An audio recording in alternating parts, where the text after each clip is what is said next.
Hi, everybody, and welcome to the Picks and Sticks podcast, a fun music podcast where four great friends talk about the music, bands, and songs that they love. I'm Mauro. I'm Gordo. I'm Cecil. And I'm Huff. And this is Picks and Sticks. You have 7 seconds. 7 seconds? 4,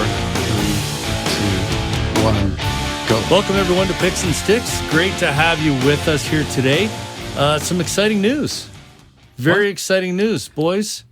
Who's we're we're no. We're past it.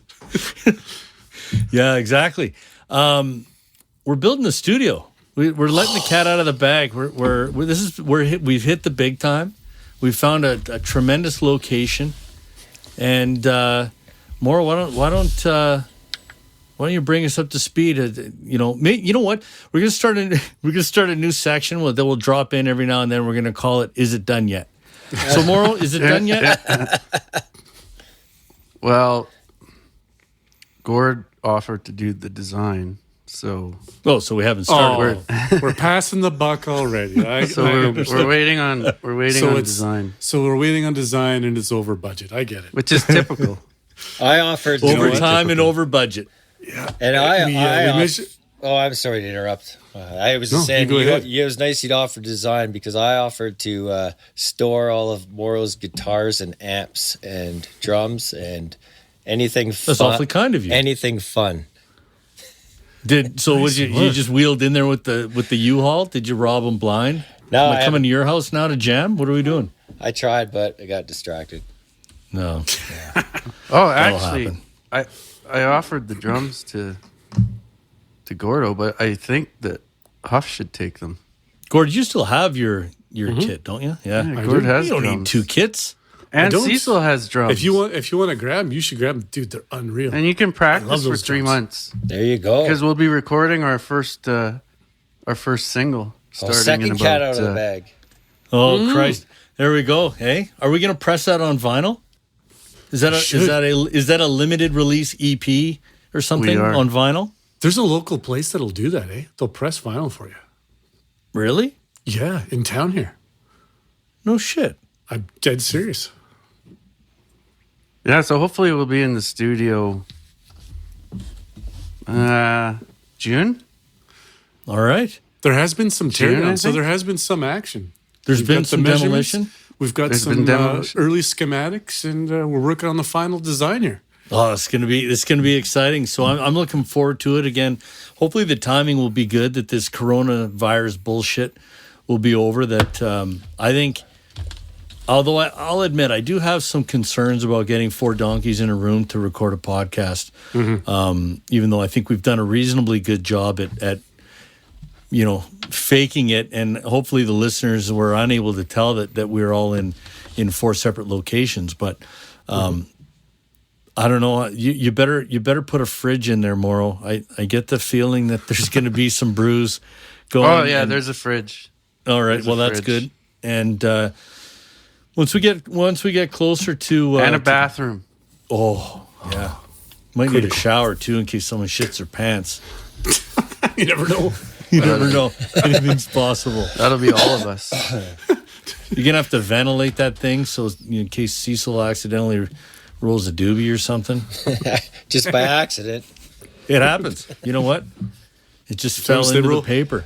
They rolled themselves. Slipped and fell on a doobie. Well, I've been working on a Misfits tribute song that I wrote. Nice. So hopefully we'll be able to record that and release it in the summer. Man, you don't give yourself enough credit. It sounds different enough. You don't even have to mention Misfits. I heard a sample. It's a good tune. This is a good tune. It is good. Wait, you want to hear a sample? Yep. It's called the sample right now. I'll play a sample. It sounds Misfits inspired, but I think it's freaking awesome. Remember, this is raw demo, so we have to keep that. I'd like to remind the listeners too that I had nothing to do with this. Here we go. Unless it's good. Unless it's good, then I was all over it. Then it's about me. Oh. That's right.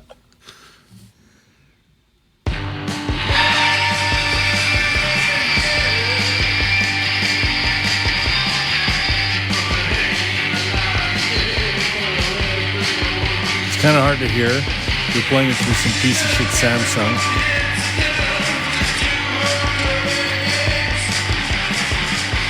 That's actually not bad.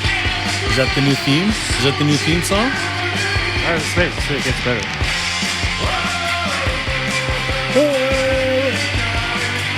I can't get this out of my head. That's really good, man. When am I coming over to record backup vocals? So good. It's that chorus.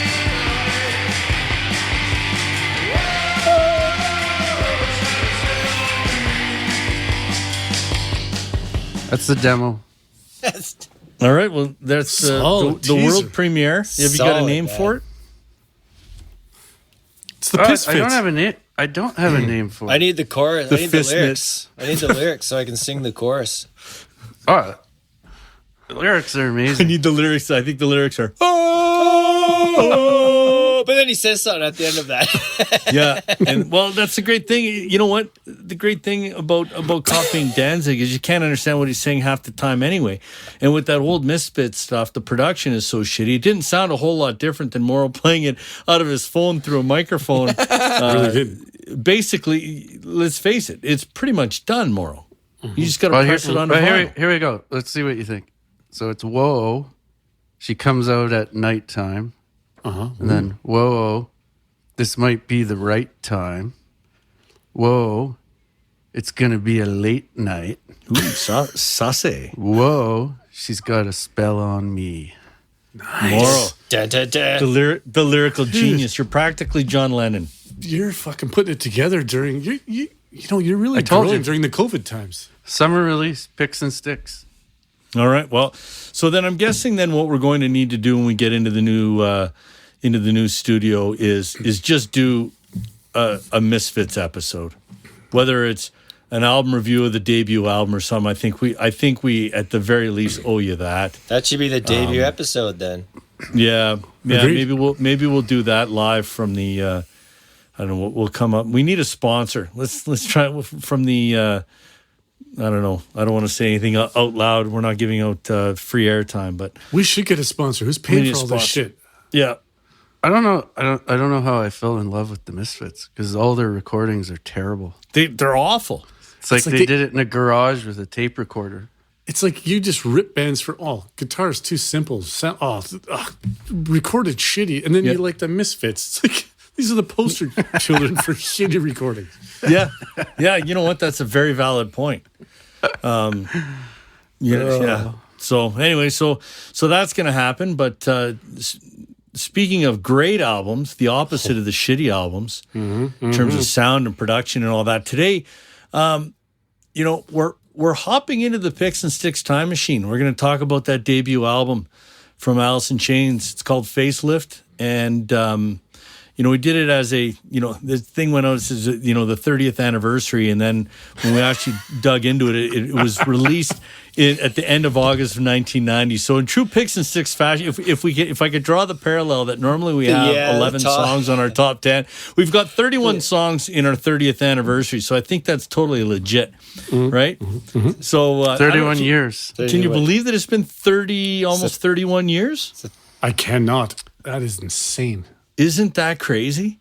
Well, in all fairness, the limited edition vinyl 30th anniversary is coming out in April. So, Big. It's big bucks too. Wasn't it too, honey?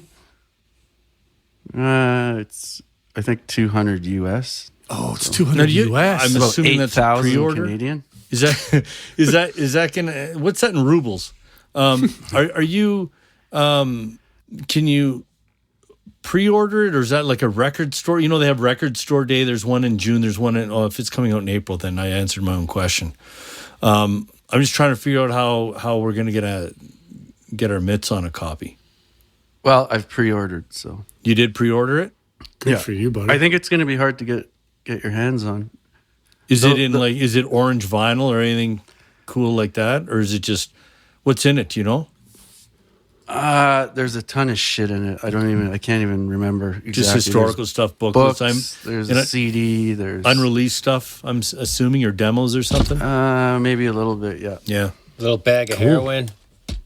Yeah. A bag of heroin. Used needle. Yeah.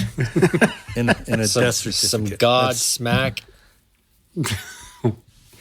Yeah, that's a different band. So, you know what? And I forgot to remind everybody, if you want to get in on the conversation, we sure hope that you do.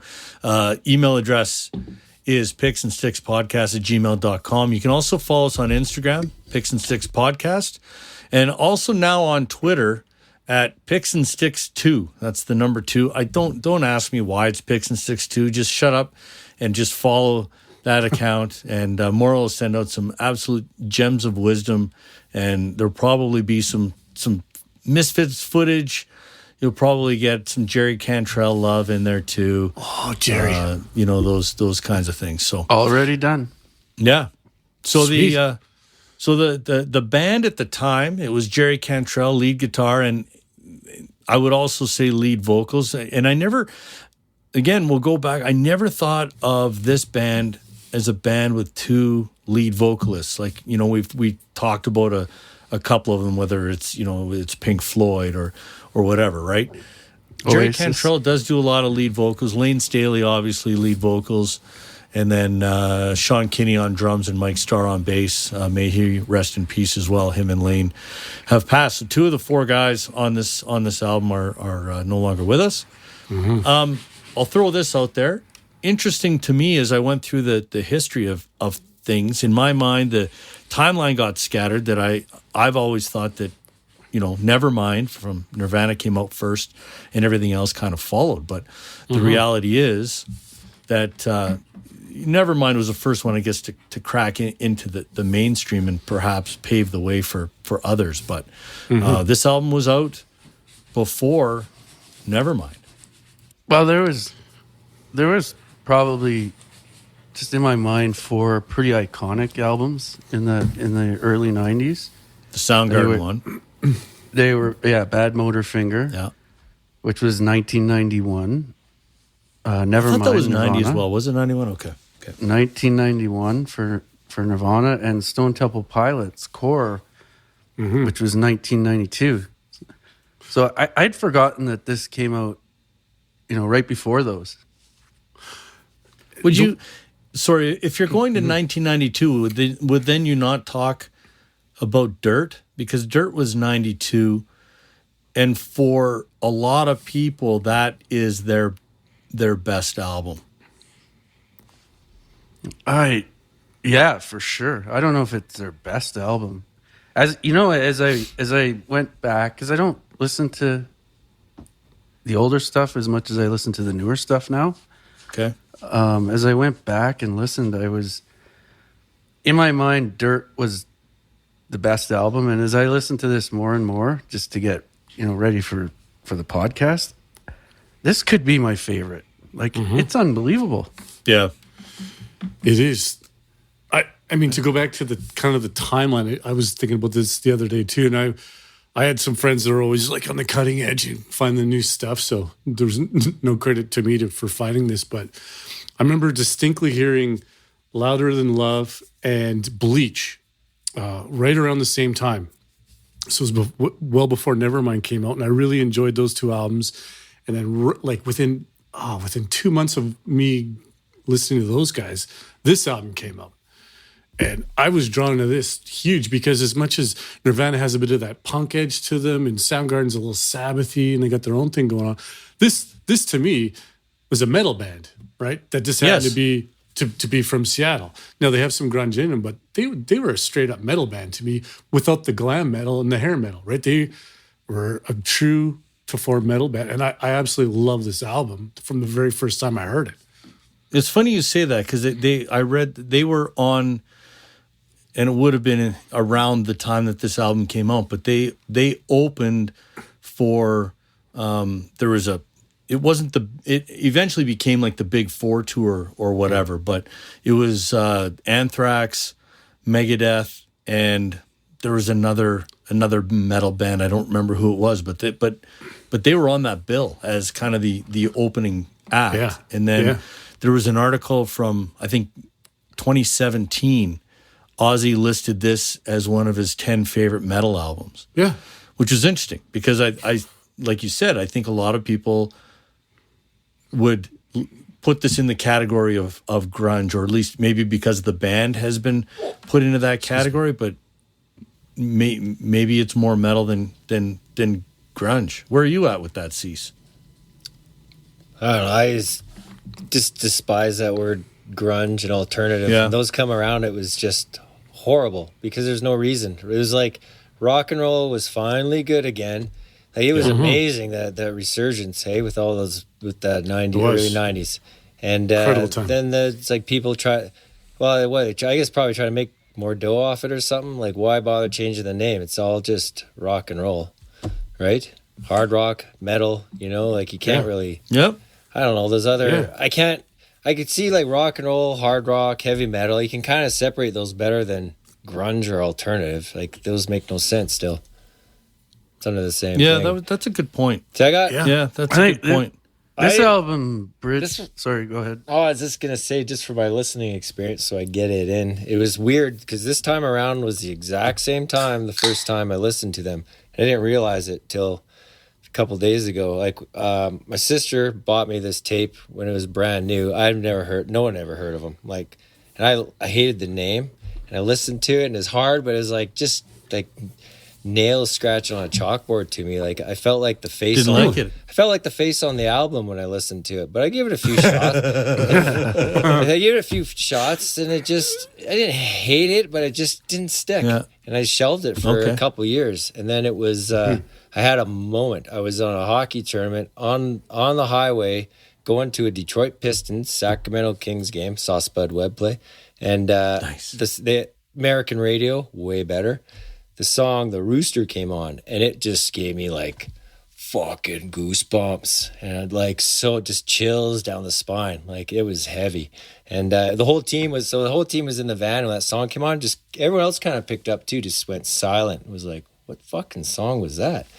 So then Dirt, I bought that, and that became when I fell in love with Dirt.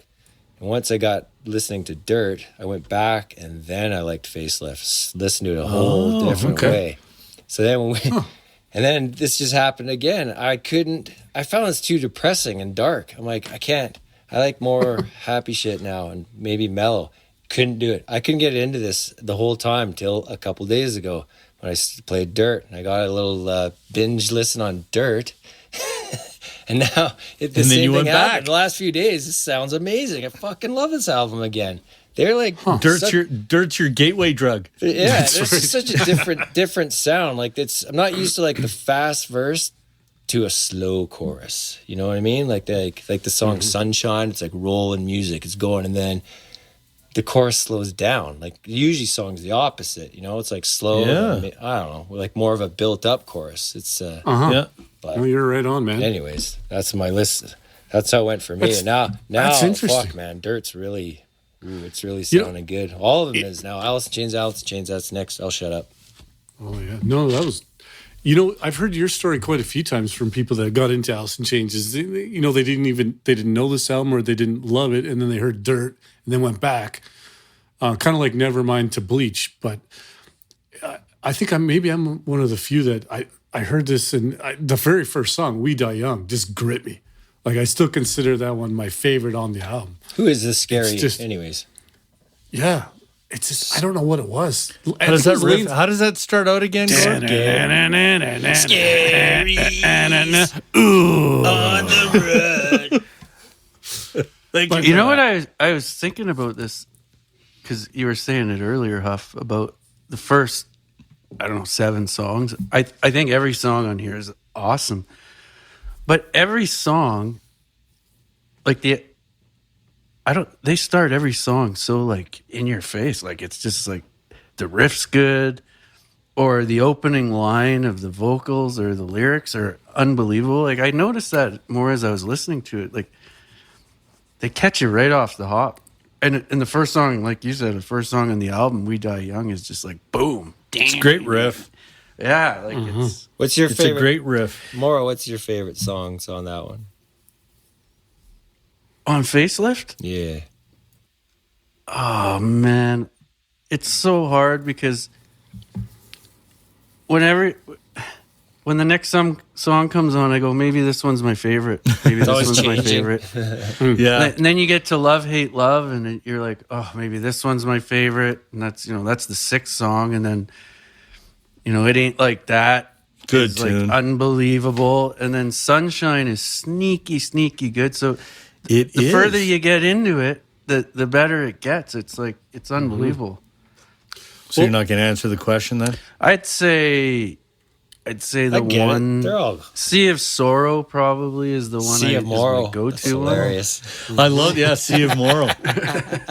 In a sea of Mauro.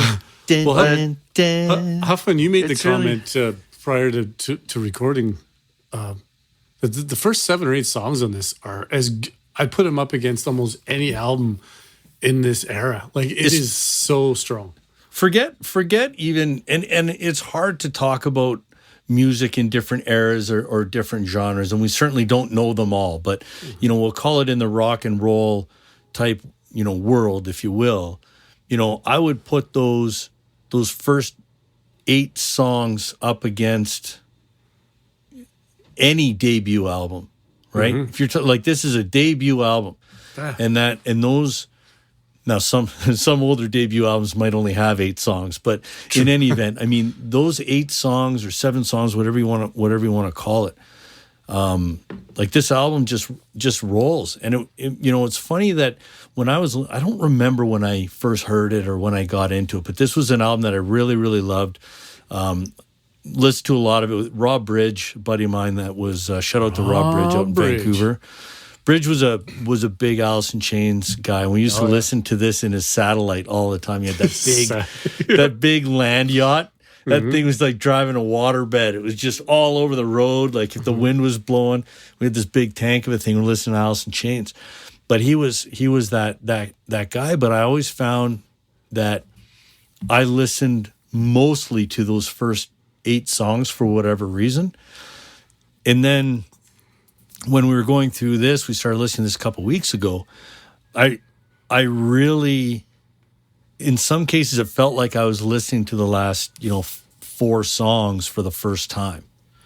Put You Down isn't a great song for me. Like it's okay. That could be Guns N' Roses of Santa Gord. Yes, yeah. That's a good call. Absolutely. If you didn't know it was AIC, you'd think it was them. Yeah, it was a little different. It was a little catchier, I love that too. Or whatever. But confusion is wicked. Confusion's like a sneak peek of what's to come on Dirt. When I hear this album, I definitely hear it in sides, and I know we've talked about this before, but I definitely would go through side 1, and it ended with Love, Hate, Love, which was just like I can't listen to this song. I was listening to this song on the way home today, and I actually teared up again. Like, I cannot listen to that song without getting misty or tearing up. Like, it is so powerful. That's your misty pick, eh? Oh, my God. It's not like it reminds me of anything personal. It's just the way Lane sings is so passionate and powerful. Like, it just makes me sad. Yeah. And it's intense singing. It's crazy. Misty's on sap. But his singing... Sorry, go ahead, Mauro. I was just going to say, his singing seems to get better the further down the list of songs you go. By the second side, the singing is a little bit different. There's a little less of Jerry and a little more of Lane. I have a theory, and I could be totally wrong, but it sounds to me, if I could guess how this, because they had their whole life to write this album, right? That's what a debut album is, right? Some of these songs are, in Jerry's head for 5 years or whatever. It sounds to me like the second side was written earlier on in their songwriting, because a lot of the second side reminds me of some glam rock of the day without the hair metal aspect to it, but it's got some diddle diddle diddle diddle diddle. It's a little glammy. Whereas the first half, it's like they found their niche, dark, and their sound, and it is as dark as you. It's what the rest of it's like a prelude to what Dirt was. And good call. There was a great point by Cease earlier, and I think that this is one of those albums. I don't know when you're in the right mood for it, and I think when we were younger, and that it was a little bit easier to listen to this kind of music. I find as you get older, but it's a bit more difficult. But I once I got into the album, I could see me listening to it a lot, like over and over and over again. And I'm with, like, Love, Hate, Love is still and most likely will always be my favorite Alice in Chains song. No doubt. There's so many great other songs here, and there's other albums, whatever. But Love, Hate, Love as a vocal performance, it is as good as you're going to find anywhere. That's my dog. Absolutely, bar none. That is the most of all those guys from that time. Chris Cornell, Eddie Vedder, Cobain, Scott Weiland. I don't know what it is about Lane's voice that is so good. He's so passionate, and his range is incredible without getting all Axl Rose-ish about it and being whiny. He just gets such a good fucking singer. I feel like it gets close sometimes. Really? There are times I feel it does get a little Axl whiny. Really? On that bubble. Okay. I wouldn't say. Well, I'll say this. In my opinion, he doesn't ruin a song on this album like Axl can. No, if I can say that. And he carries quite a few of them, along with his voice isn't whiny. Shout out to Jerry Cantrell. Like, his backups compliment him. Like, you discover that right away. I used to think that Lane was backing himself up on the recording, and then I realized later on that it's Jerry also singing backups, and the voice compliment there it's incredible. It's crazy. I had no idea either. Kind of sounds like hardcore Cher. Love, sex, pain, confusion. It is a little Cher-ish. That's right. You know what? That's not a bad call. What was it about the Seattle scene? Because Eddie Vedder sings a little bit, not quite with, there was the extreme, right? Then it became Creed and stuff. And, Creed was at 7 Mary 3. Was Theory of a Dead Man like that? I think James Hetfield might have started that. Right? There's Hetfield some does bad that quite a bit. fucking music. But where did that come from? Because Eddie Vedder has that, right? Yeah, but listen to Pearl Jam 10. He doesn't do that. Like, Eddie Vedder's got a great voice. Those other clowns, I don't know what they were thinking. I agree he's got a great voice, but if you can't tell me that he's not down here or her, then you need to listen to 10 again. I feel filthy that we've included Creed in this list of great bands. Well, hey, it's a step up from Maroon 5, maybe. I'm not sure. We've cross-pollinated a few times here, and it's never with great results. I got a question for you, dudes. Yeah.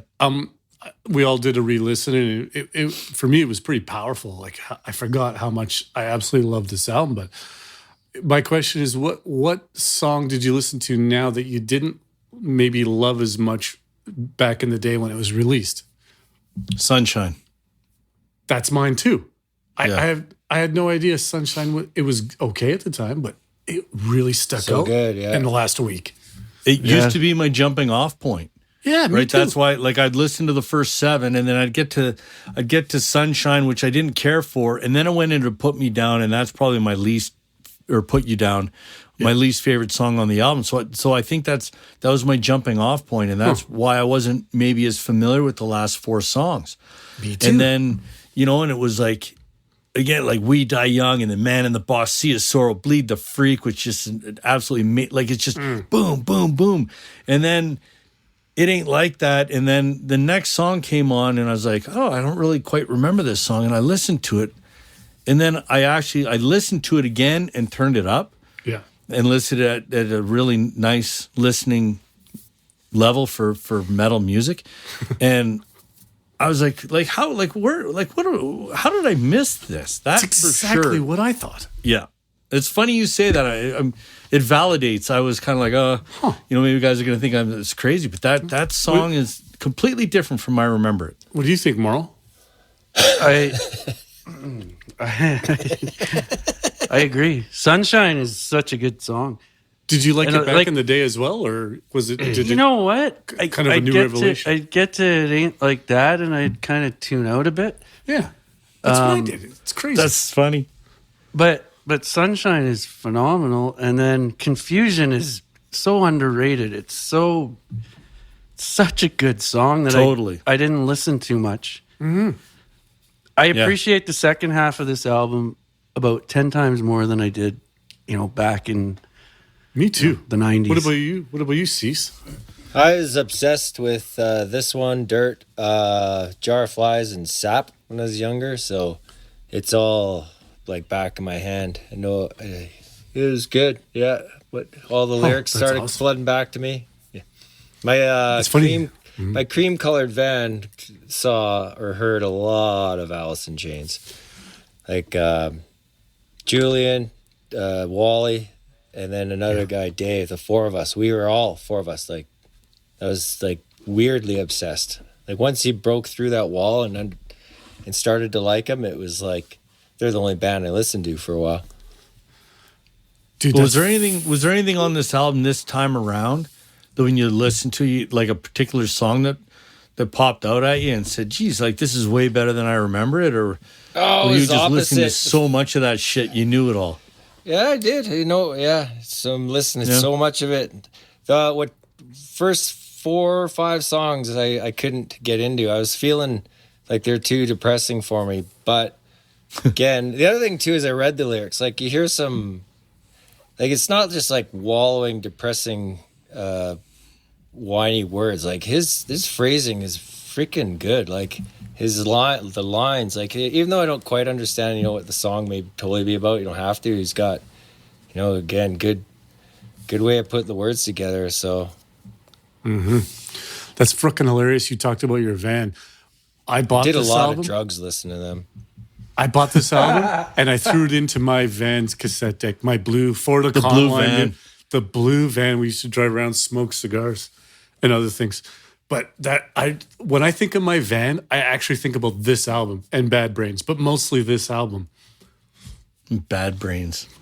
Well, it's funny because that year was insane for music releases, especially if you liked metal. Have you got a list there, Mauro? I got a list here actually because I was curious as to what it was up against as a debut album from a young band. So sorry, just to clarify, is this list that you're about to read, is this debut albums only, or is this just music that like awesome music that came out in 91 or 91? It's not all awesome music, but it's music. So AC/DC. So these are debut albums? No, that can't be. No, it's just albums that came out that same year that this came out. Okay. 1990. Okay. AC/DC, so the Razor's Edge. Yep. There was Anthrax, The Persistence of Time. Oh, I love that. Great, I love that album. Right. Annihilator came out with an album. It's a very unknown band, but Biohazard. Was that Alice? No, that wasn't. What was after Alice in Hell? Neverland. Neverland. That was a great album. It was a good metal album. Yeah. Biohazard. We didn't talk about this in Rage Against the Machine, but Biohazard were doing that rap metal at the time, right? Yes. Yeah. Yeah, good Black call. Crowes, Shake Your Moneymaker. Oh, deadly. Bon Jovi, Blaze of Glory. Oh, shit. Yes. Danzig 2. Take that out. God damn it. If you're a cheese metal fan, Porno Graffiti came out. Extreme. God. For Gordo, Gwar, Scumdogs of the Universe. Yeah, baby. Here's like a gem. That's the flagship album for Gwar, isn't it? Totally. Yeah, it is. Helmet, Strap It On. Oh yeah, Helmet, Strap It On came out. Okay, that was right before In the Meantime. Okay. Iron Maiden, No Prayer for the Dying. Oh, wow. Jane's Addiction, Ritual de lo Habitual. Oh, huge album. Judas Priest, Painkiller. Oh, that album was bone crushing. Mm-hmm. Living Color, Time's Up. And if you remember Love, Hate, Blackout in the Red Room. Dude, that's a tremendous album. It's a good list, Mauro. That's got some interesting vocals too. We got to figure out a way to do to get in some of these other bands that we're not going to do full episodes on, but that Blackout in the Red Room was a really decent album for the time. And that's in Living Color? No, that was Love, Hate. Love, Hate, they were called. Oh, who's Love Hate? Lynch Mob, Wicked sensation. George Lynch. The greatest guitarist to ever walk the earth. That's what his website said. That's right. That's a Okay, here we quote. go. Factcheckgeorgelynch.com. It's getting better, boys. Okay, what else? Megadeth, Rust in Peace. Jesus Christ. So good. One of my favorite all Pantera, time. Cowboys from Hell. JC Bone. Oh, Cowboys from Hell. Oh my goodness.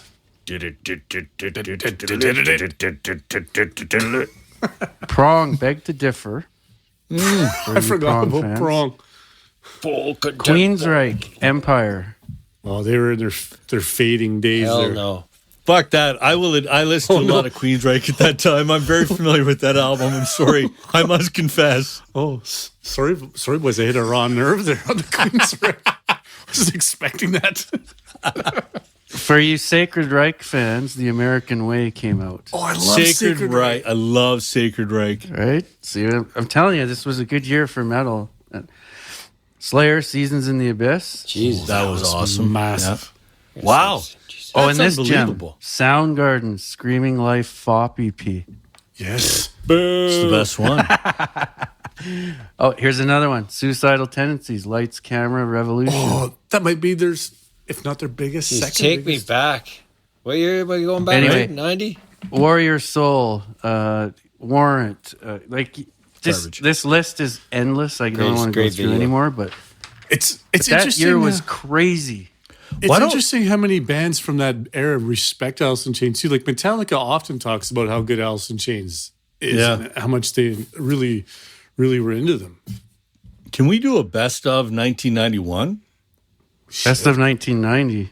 Take that list Yeah. and then and I don't know how you would pick, but anyway, Scrub just some a of that thought. shit out of there, like Extreme and the Bon Jovi. We don't probably need. Yeah, and probably and even the Queensryche, as much as it had its place and time, it ain't going to make the top 10 list. I'll tell you that when you look at all that other stuff that's there. But at the risk of romanticizing about the days past, like the state of rock and roll music or metal music, whatever, it was alive and well in the early 90s for sure.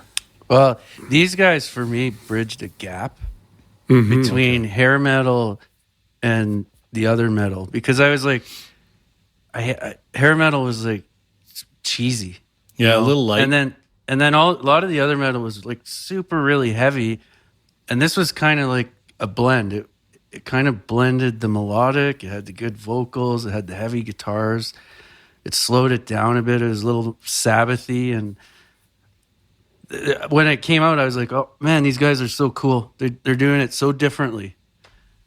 They're not wearing fucking makeup and leather pants. And they're also not on stage going, 180 BPMs. So, Yeah, that's a good call. That's probably what was the biggest attraction to them is they combined the better parts of a few genres and made it their own, and then they got lumped in with grunge, which as much as we might not like the word, a lot of exceptional bands happened right around the same time, and it was badly needed. Like late '80s, metal was dying. Good rock and roll wasn't as much to be found. Like, make a strong case for grunge saving rock and roll. It got more. Could you imagine? Lyrics got more sensitive too, more real, more personal. And they were talking about cars and tits. Smoking in the boys' room and stuff like that. Exactly right. Right. It got more sadness, like Nirvana, Pearl Jam, as well. Right. They're it got more real. They were writing good songs. Yeah. Right. Not what Gordo She said. got real in the 90s, man. And this album is a good prelude, as we were talking about, to Dirt, like where it was a lot about like, depression, addiction. Like it's very introspective, like a lot of that music was at the time. But lyrics got more interesting because guys could actually start writing profound lyrics that you're like, that's cool. Wow, I wonder what he's talking about there. That means something. I'm not sure what it means, but it's cool. The days of stealing the lyrical ideas from Kiss and Aerosmith and that, to your point, that there wasn't necessarily a lot of substance there. It got into some really, really heavy stuff. This may never have happened if David Lee Roth never left Van Halen. Maybe he would have kept that shit alive. Maybe, man. Yeah, you never know. We can give him praise or blame it on David. And more spoken words. And California Girls would have been a Van Halen song. Totally. I think, I got a question for you guys. Okay. Oh, now I'm going to talk the drumming. I can't wait to get my remastered version to hear what it sounds like. But the drumming. You have a problem with Sean? I don't have a problem with. I never have had a problem with him because they slow everything down. So I think he plays really well for what he's having to play. I don't like the sound of the drums on the album per se. I find the snare drums a little 80s metal-y, but it is. What's your take on Sean? Go ahead, Gord. I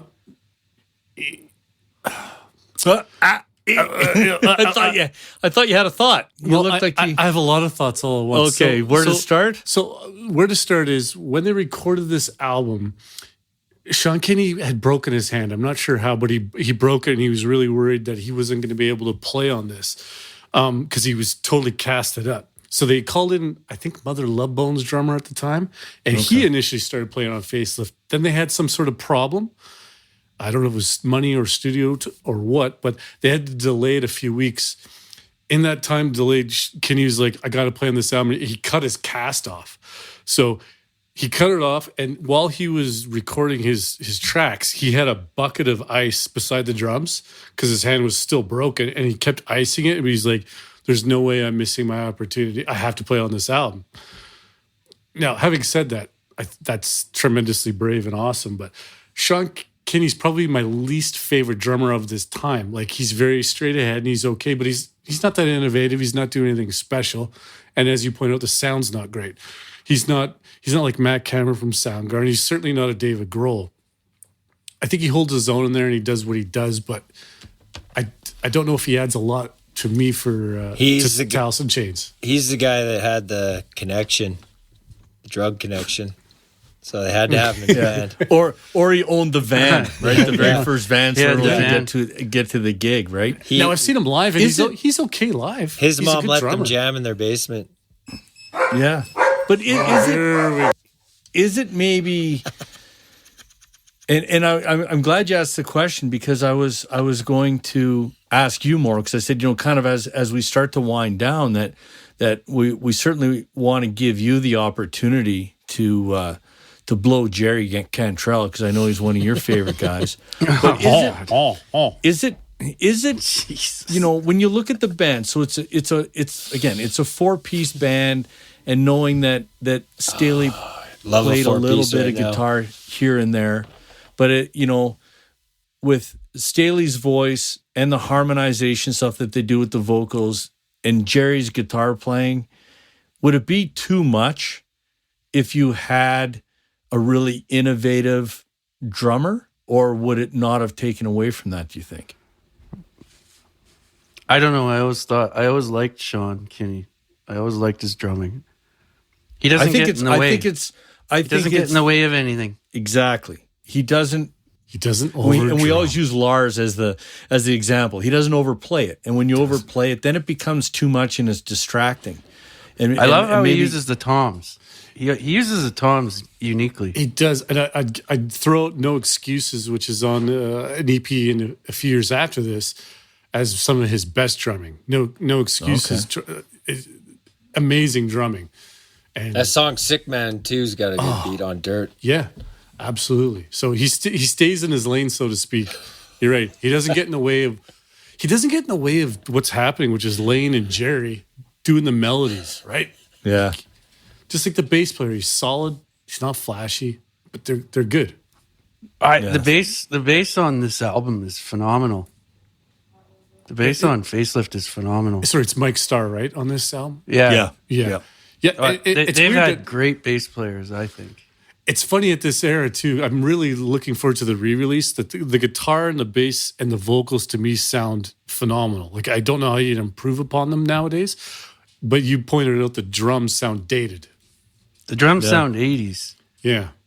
As Dave Jordan, the producer, I don't think he was used to doing whatever it was, metal, hair metal. Is that what he is? I don't know anything about the production side. I think he was Anthrax and a bunch of those guys. Okay. Now I'd have to go back and listen to some of that other stuff. I mean, I do remember, like you mentioned, Persistence of Time, and I remember listening to a whole lot of Persistence of Time. But if you asked me what the snare drum sounds like, I couldn't tell you. You should know these things. I should. Yeah. We're professional music, speakers of music persons. Yeah. So, I do have to say though, I've seen them live 3 times. I saw them once with Lane, and I've seen them twice with the new lineup.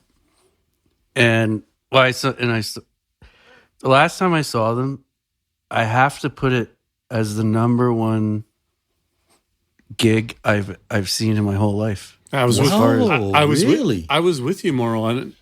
They sound incredible. Oh, I have it top. There was something about that night. Top 5. I don't know what it was, man. That new lineup and fucking incredible. Really? Just fucking incredible. Was that 2 years ago? It was 2 years ago. And then I was supposed to go see him in Seattle, but I got sidetracked with some other things. But it was incredible live. Like it was mind blowing. That new singer, I may like him better. Not as stretched. I don't know what the word is. It doesn't force, like Lane, has got to force that sound kind of, but sounds a little more relaxed. That's all. This might be one of the best bands I've ever heard transition after a long period of time into the new singer. I can't compare them. I love them both. But you're right, Carl. Plays a good guitar flawless. too. I was in a trance that night. That was something else. Like you're so close to the stage. It was, the crowd everyone had space around them. It was like an older crowd, a lot of personal space. It was weird how everyone I wasn't bumping shoulders anywhere close to anyone. You want to go wash? There was no pit. You walk through all the people, no problem. But it was crowded, all the same. It was just this freaking awesome night of listening to perfect. And do you remember we ran into a lot of old friends that we hadn't seen in a while? There's so many dudes I hadn't seen in years, and it was just an awesome night for that. Everybody's at the Alice in Chains gig. I wasn't there. I remember getting the invite, but this is interesting because I love this album. I listened to this album a lot. And then we listened to Dirt, and I liked Dirt. I didn't like it as much as this. And then after that, I didn't enjoy the band anymore. And I can honestly say that I haven't really listened to any Alice in Chains after that. So I remember you guys said, we got to, we're going to get tickets and go to this gig. I was like, it's not really my band. Like, this is not, if we had to do, one of our regular format, and listen to the whole catalog and do our favorite 10 songs, I think it'll be a struggle for me because I'm not a big fan of the band outside of this album. Which we will eventually. Yeah, we will for sure. And that's the great thing about going through that process is we tend to fall in love with bands that we don't think we will, or bands that we had a moderate amount of interest in that brings you over the top or whatever. So I don't know how it's going to turn out, but as it stands right now, this is, if I had to list my top 50 bands, this doesn't make it. Okay, that's interesting. I like the uniqueness they found with the vocal harmonizing, and they found it early on, and they continued it. I don't want to. Well, I guess I am comparing already, but it reminds me in some ways of the Beatles in terms of their style in which they do this. The Beatles have their way they harmonize in fifths or whatever. Alice in Chains has their niche from their old albums and their new albums with the new guy. And I don't know what it is. I don't know if I give Jerry all the credit or what, but it is phenomenal what they come up with. Yeah, I agree. It's not for everybody. Alice in Chains isn't for everybody, that's for sure. But my wife and kids hate them, but I love them. Yeah, my boy, who is a a rock fan. He likes his bits and pieces here and there that I've kind of talked about throughout different episodes. And I tried to play him a couple of songs, and he's like, Dad, this is terrible. Like, kids don't like hard music though as much now, right? Yeah, I mean, he loves Soundgarden. He loves Audio Slave. Oh, good job. So he's never going to listen to Slayer or Pantera. But he likes Metallica. He likes new and old Metallica, to be honest. So awesome. And some of that stuff can get, like, he likes Master of Puppets, and that's, I wouldn't say as heavy as it gets. There's obviously some heavier bands out there, but I mean, to your point, for a 13-year-old kid, I would suggest that that's not maybe normal. That's but he also good. likes. Yeah, he still listens to Post Malone and likes a lot of other stuff too. So, he's a little bit rounded, I guess, kind of like I am, because I listen to some weird shit too that that probably doesn't necessarily fit within what you would think, but I think everybody kind of does that. Slater's new favorite song is that woo woo best day of my life. It's on a commercial. You hear it all the time. Who is it? I'm out of the loop on new music. I don't have a clue. Like new popular music, I know newer rock bands, but like any of the popular, bubblegum rock, or any of that shit, like I have no idea. I watched the Grammys. I didn't know who anybody was. Oh, was that weird? Like full categories, not knowing one band. Ever heard of them? Not one. I felt so useless. Everyone knows Billie Eilish and the big names, but for the most of them, I'm sitting there going, so gone. I don't know who any of these people are. I know. Not a clue. I know. Not a clue. So all of that genre of music, or that category of music, I would suggest that we really don't know anything about it.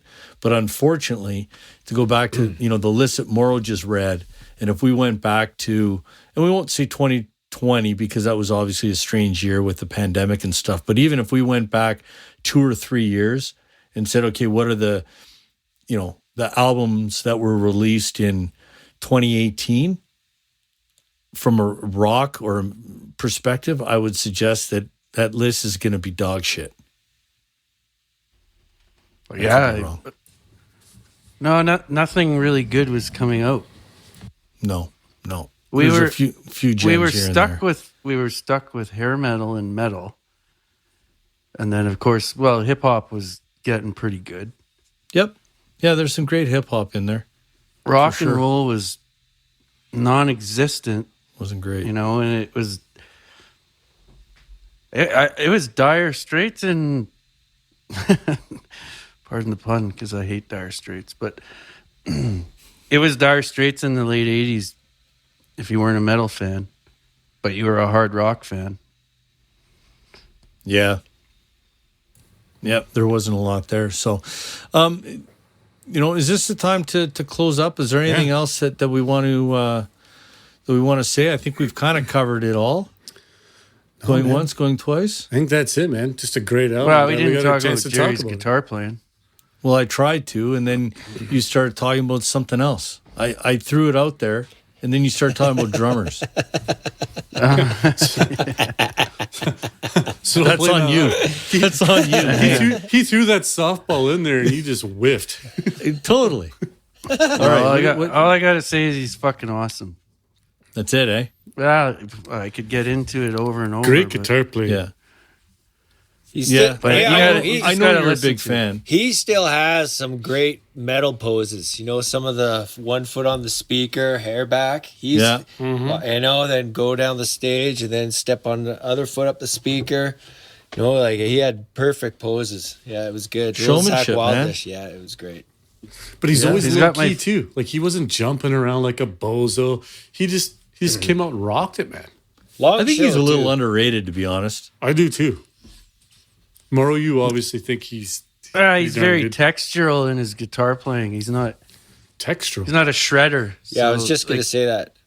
Yeah, I was going to say he's very textural. Paints a picture.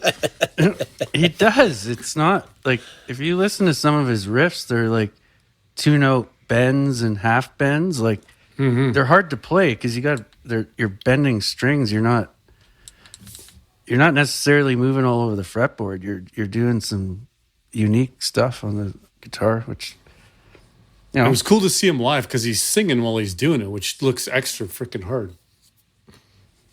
Yeah, fair enough. Singing and playing isn't easy. It's easy for Mauro, though. That's right. So, especially when you're ripping off the Misfits. Whoa! That's right. When you're doing, yeah.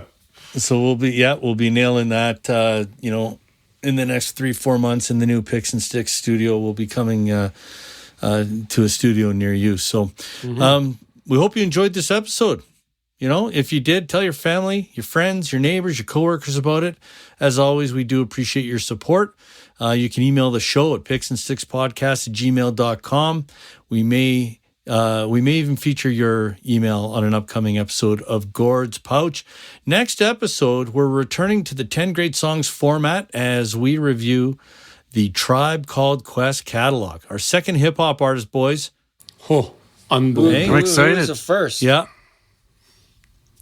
Beastie Boys. Oh yeah, that's right. They're kind of, I guess they cross over into the I was punk thinking Rage. I forgot about Beastie Boys. I was like, you're not calling Rage hip hop. I like though that you're going to call me out on it anyway, so that's good. If nothing else, we're going to try and keep each other honest. Anyway. So that's our second hip-hop artist, so make sure you keep an eye out for that. But to ensure you don't miss an episode, do yourself a favor and hit the subscribe button in whatever app you use to listen to Picks and Sticks. It doesn't matter if it's Spotify, Apple, Google, Stitcher, Amazon, Pandora. You'll find the subscribe button, so just click that right now. That's it for Alice in Chains Facelift, the 30/31st anniversary. And thanks for listening, and until next time, see you.